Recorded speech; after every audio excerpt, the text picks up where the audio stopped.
जिस दौर में हम रह रहे हैं, नौजवान आपको पता है तरह तरह के गुनाहों में मुब्तला हैं। जैसे आपने कहा हम सब गुनाहगार हैं, तो ये सवाल बार बार आता है कि मैंने ये गुनाह किया, तौबा की, फिर रिपीट किया, फिर तौबा की, फिर रिपीट किया, फिर तौबा की, फिर रिपीट किया, आखिर कब तक? मतलब मैं क्या करूं? उससे बार बार, ये बहुत कॉमन सवाल है मेरे इनबॉक्स में नौजवानों का। तो ये कहीं ना कहीं वो ये समझते हैं कि इसका मतलब है कि हमारी तौबा नहीं कबूल हो रही, या ये क्या है, कुछ ऐसी एडिक्शन हो चुकी है। जैसे वो एक हदीस मैंने शेख सुनी थी, correct me if I am wrong, कि अल्लाह जो है ना उसको बार बार तौबा करने वाले जो है तव्वाबीन बहुत पसंद है। और इसी हदीस में शायद ये भी था कि एक इंसान एक गुनाह से बार बार जो है वो आजमाया जाता है। तो ये मैं उन नौजवानों के लिए सिर्फ आपसे सवाल पूछ रहा हूँ कि जो शायद मायूसी का शिकार हो चुके हैं। जैसे कोई कहता है, मैं खुल के आपसे पूछ लेता हूँ, कोई कहता है जी कि मुझे पॉर्न की एडिक्शन है, कहता है जी कि मैं बार बार ये चीज़ देख लेता हूँ और मुझ पे जज्बात हावी हो जाते हैं। तो वो ये समझते हैं कि शायद हमारी तौबा नहीं कबूल हो रही, इस वजह से हम बार बार इसमें गिर रहे हैं। तो वो क्या ऐसा करें कि देखें, इसमें ना वैसे तो बहुत सारे पहलू हैं, लेकिन मैं इसकी बात कर लूँ जी।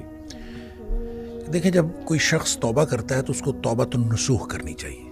सही, ठीक है, तौबतुन नसूहा, बिल्कुल ठीक। कुरान कहता है तौबतुन नसूहा। सही। तौबा असल में अमल है, इस्तिगफार कौल है, तौबा अमल है। जबरदस्त। ठीक है, लिहाजा तौबा का माना है वापस आना, बिल्कुल ठीक। और इस्तिगफार का माना है अल्लाह से मगफरत मांगना। तो दोनों काम उसको करने पड़ेंगे। अल्लाह। एक तो वो ये काम करेगा जब उसको एहसास गुनाह है, तो एक तो कहेगा या अल्लाह मुझे माफ कर, बिल्कुल ठीक। रब्बिगफिरली। किसी भी कोई भी अल्फाज इस्तेमाल करे, लेकिन वो एक तो अल्लाह ताला से माफी मांगे। सही। दूसरा काम वो ये करेगा, वो वापस आ जाएगा, तौबतन नसूहा आ जाए, तूबू इलल्लाह है, अल्लाह की तरफ वापस आ जाओ, तौबतन नसूहा, सच्ची तौबा कर। ये तौबतन नसूहा क्या होती है? इसको बाज लोगों ने तो कहा नसूह जो है ये नसीहत खैर खाही से है। यानी ऐसी तौबा होनी चाहिए कि इंसान अपने लिए खैर खाही का इजहार करे कि उसके बाद वो गुनाह ना करे। दूसरा तौबतन नसूहा इस एतबार से है कि एक अरबी में इस्तिलाह इस्तेमाल होती है अस्लुन नासिह, सही, यानी शफाफ शहद। तो तौबा इतनी शफाफ होनी चाहिए कि उसके अंदर कोई कंटेमिनेशन नहीं होनी चाहिए, कि जैसे शफाफ शहद होता है उस तरह की होनी चाहिए। और तीसरा इसका मफहूम तौबा नसूह के हवाले से कि नसाहत सौब एक लफ्ज इस्तेमाल होता है कि कपड़े को रफू करना, कि जिसके अंदर कोई कट लग गया है, सही, तो उसको रफू करके वो कट जो है वो पूरा पुर कर देना। क्या बात। तो गोया अब आपने जो तौबा करनी है वो इन तीनों में से किसी पहलू को कवर करती होगी, तो वो तौबतुन नसूहा है। सही। अच्छा, इसको एक इमाम बगवी अलैहिर्रहमा ने एक हज़रत मुआज़ बिन जबल रज़ी अल्लाह ताला अन्हु के हवाले से एक रिवायत नकल की है।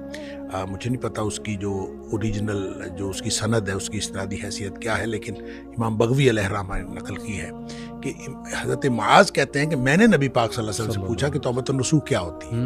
तो उन्होंने कहा कि तौबतुन नसूह ये है कि अल्लाह से इस तरह से तौबा करना और इस तरह से नदामत का इजहार करना कि जिस गुनाह के बारे में आप तौबा कर रहे हैं उस गुनाह के बारे में आपका अज़म ये हो कि मैं कभी इस गुनाह की तरफ दोबारा नहीं लौटूंगा।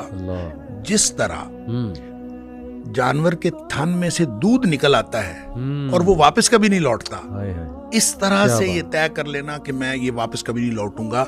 ये मिसाल दी कि इस तरह से इंसान तय करे कि मैंने वापस नहीं लौटना, तो वो तौबतुन नसूह होती है। सही। अब अगर किसी ने तौबा की है जी, और तौबा के बाद उसका अज़म यही है, और तौबा की 4 शराइत में एक शर्त भी ये है कि अय्याज़िमा कि वो ये डिटर्मिनेशन और इस इरादे का इजहार करे कि अल्लाह यऊद इलैहि अबदा, कि दोबारा कभी भी इस गुनाह की तरफ वापस नहीं आएगा। अगर ये गुनाह की ये जो तौबा की शराइत में सारी शराइत मौजूद हैं, देखिए 4 शराइत। सबसे पहली शर्त है यंदिम अला फ़िअलिही, बल्कि मैं ये कहूँगा कि ये दूसरी शर्त है, इससे भी पहली शर्त यह है अन युक़लि अनिल मासिया, कि सबसे पहले यह है कि इंसान गुनाह से बाहर आए। बिल्कुल ठीक। गुनाह में मुलव्विस होते हुए तौबा कबूल नहीं होती। बिल्कुल ठीक। यानी आप अगर किसी भी गुनाह में मुलव्विस हैं और तौबा किए जा रहे हैं तो उसका तो कोई फायदा नहीं है। ऐसे ही गुनाह से बाहर अनिल मासिया, ये पहली शर्त है, उसमें से बाहर निकल आए। बिल्कुल ठीक। फिर इसको भी दूसरी शर्त आप करार दें कि अय्यंदिम अला फ़िलिहा, उसके ऊपर उसको नदामत हो, पशेमानी की, अल्लाह मैंने तो नहीं करना था, ये हो गया। तीसरी बात ये कि याज़िम अल्लाह यऊदा इलैहि अबदा, ये अज़म करे कि मैं दोबारा कभी भी इसमें वापस नहीं आऊँगा, इस गुनाह के अंदर। और उसमें उस मिसाल को ले लीजिए जो मुआज़ बिन जबल रज़ी अल्लाह ताला अन्हु हदीस में है कि जिस तरह थान में दूध वापस नहीं जा सकता, इस तरह से आप गुनाह की तरफ वापस नहीं जा, ये अज़म हो, ये तौबतन नसूह है। चौथी शर्त उस वक्त लागू होती है जब आपने किसी उस अमल के अंदर, उस गुनाह के अंदर किसी आदमी का, किसी फर्द का हक भी शामिल हो। आपने किसी का हक मारा है, तो जब तक आप उसका हक उसको वापस नहीं करेंगे, आपकी तौबा कबूल नहीं होगी। लिहाजा ये नहीं है कि आप सिर्फ अल्लाह से तौबा कर लें, आपने किसी का माल चोरी किया है, किसी को नुकसान पहुंचाया है, अब अल्लाह से तौबा कर लें तो आपका गुनाह माफ हो जाएगा, ऐसा नहीं होगा। हुकूकुल इबाद जो हैं वो आपको पूरे करने पड़ेंगे, फिर आप अल्लाह से माफी मांग लें। हाँ, अगर किसी का अगर हक आप पूरा नहीं कर सकते, आप उससे माफ करवा लें। आप उससे माफ करवा लें कि मुझे माफ कर दे, मैं नहीं पूरा कर सकता, फिर आप अल्लाह से माफी मांगे। अच्छा, जब किसी ने तौबतन नसूह की है और सच्ची तौबा की है, तो वो तौबा है ही ऐसी कि उसके अंदर ये डिटर्मिनेशन शामिल है कि मैं वापस नहीं जाऊंगा इस गुनाह की तरफ। ऐसे। अगर ऐसी तौबा की है तो वो कबूल है इंशाअल्लाह। और अगर वो तौबा करने के बाद उससे गुनाह चाहे अगले 5 मिनट बाद सरजद हो जाए, ये अब उसका मामला नहीं है। उसकी तौबा अगर इन सारी शराइत के मुताबिक थी और उसमें ये अज़म शामिल था कि मैंने सारी जिंदगी गुनाह नहीं करना, अगर ये अज़म शामिल था तो उसकी तौबा कबूल है। बिल्कुल ठीक। अगर फिर उससे गुनाह हो गया तो जाहिर है वंस अगेन वो किसी हालात की मगलूबियत होगी या जज्बात की मगलूबियत होगी, तो जब फिर गुनाह हुआ तो फिर उसके ऊपर वो उसी तरह की तौबा फिर लागू होगी, फिर होगी तो फिर वो तौबा कबूल हो जाएगी। ये अमल अगर कोई शख्स दिन में 10 दफा भी करता है, मुस्लिम शरीफ की हदीस है कि आदमी गुनाह करता है, गुनाह करके फिर अल्लाह ताला से कहता है या अल्लाह मैं मुझसे गुनाह हो गया है तो मुझे माफ कर दे, तो अल्लाह ताला फरिश्तों से कहता है कि ये जो मेरा बंदा है इसने गुनाह किया है, क्या इसको यकीन है कि मेरा एक रब है और इसको यकीन है कि मेरा रब माफ कर देगा? और फरिश्ते कहते हैं या अल्लाह यकीनन उसको ये यकीन है, इसीलिए तो आपसे माफी मांग रहे हो। अल्लाह ताला फरमाते मैंने इसको माफ कर दिया। क्या बात। अच्छा, कुछ देर बाद फिर गुनाह कर लेता है, फिर बैठ जाता है रब्बी इन्नी अज़नबतु ज़म्बन, अल्लाह मुझसे गुनाह हो गया है, तो फिर माफी मांगता है अल्लाह तो मुझे माफ कर दे। अल्लाह ताला फिर फरिश्तों को गवाह करके कहता है कि इसको यकीन है कि मेरा रब अब भी माफ कर देगा। अल्लाह ताला फिर माफ कर देता है, सुभान अल्लाह। फिर थोड़ी देर बाद फिर उससे गुनाह हो जाता है। अच्छा, इसका मतलब गुनाह के दोबारा हो जाने के साथ इसका ताल्लुक नहीं है, इसका ताल्लुक आपकी तौबा की क्वालिटी के साथ है। कि आपने तौबा किस किस्म की है। अगर तौबा की क्वालिटी ठीक है तो गुनाह माफ है इंशाअल्लाह। हत्ता के मुस्लिम शरीफ की हदीस में आता है कि नबी पाक सल्लल्लाहु अलैहि वसल्लम ने फरमाया कि अल्लाह फरमाता है फिर कि अब मैंने इसको वैसे ही माफ कर दिया है, ये गुनाह करता रहे, तौबा करता रहे, मैंने इसको वैसे ही माफ कर दिया। उसकी वजह पता क्या है? उसकी वजह यह है कि तौबा सिर्फ उस शख्स के लिए नहीं है कि जिसने गुनाह किया है। तौबा असल में मोमिन की जिंदगी का मनहज है। मोमिन की जिंदगी तौबा से। अब अल्लाह के रसूल सल्लल्लाहु अलैहि वसल्लम का क्या गुनाह था? सही। नबी करीम सल्लल्लाहु अलैहि वसल्लम फरमाते मैं एक दिन में 70 से ज्यादा तौबा और इस्तिगफार करता हूँ, और एक हदीस में फरमाया 100 दफा मैं तौबा और इस्तिगफार करता हूँ, और तुम भी तौबा इस्तिगफार किया करो।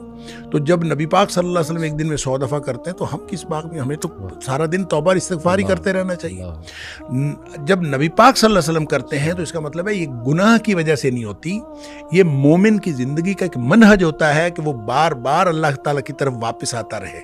उसकी तवज्जो इधर जाती है, उसकी तवज्जो इधर जाती है, वो वापस आए, बार बार अपना रुजू इल्लाह करता रहे, और रुजू इल्लाह को री इंश्योर करता रहे और रीन्यू करता रहे। बिल्कुल सही। और ये इंसान, ये अल्लाह ताला ने ये तौबा का मनहज दिया है असल में, जिसका जो इंसान की मोमिन की जिंदगी का मनहज है। वगरना ऐसा नहीं है कि लाजमन तौबा करे, पहले गुनाह करे फिर तौबा करे।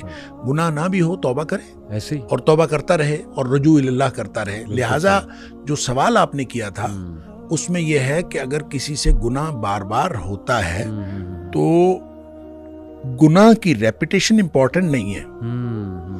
इंपॉर्टेंट है कि आपने जब तौबा की थी तो उस वक्त अल्लाह से क्या आज़म किया था। वाह, बिल्कुल सही। अगर उसकी क्वालिटी ठीक है बिल्कुल तो तौबा इंशाल्लाह कबूल है। सही।